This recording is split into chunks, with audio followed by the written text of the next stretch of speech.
Wind is a very secure delivery. It is free, it's abundant, it never runs out. It has no emissions and no hazardous waste. It's also the case that every nation has somewhere wind. The recommendations are to take wind seriously. Wind needs a good grid and needs some storage. The grid of Europe is not sufficient now, and it needs a fast permission for new developments.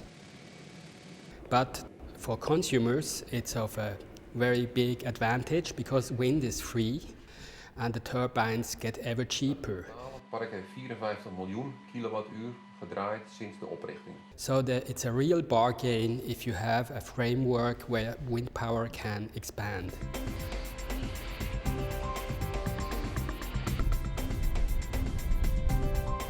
This will really change our whole energy supply structures, because wind energy, like the other renewables, are much more decentralized. Of course, a wind power plant today on average has 2 megawatt, 3 megawatt, contrast to, let us say, a 1,000 megawatt nuclear power station.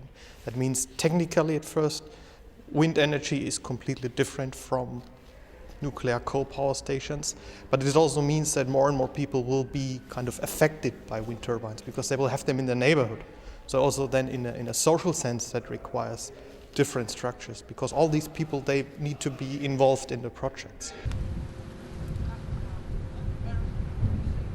We just heard, and we feel very encouraged by that the UK will now introduce a feed-in tariff for what is called community power projects up to 5 megawatt.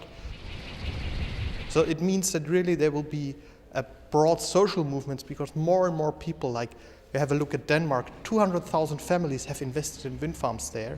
In Germany, it's around the same number of people. Of course, Germany is a much bigger country, but you can imagine what that means if you have all around the world more people that are really shareholders of the energy supply system.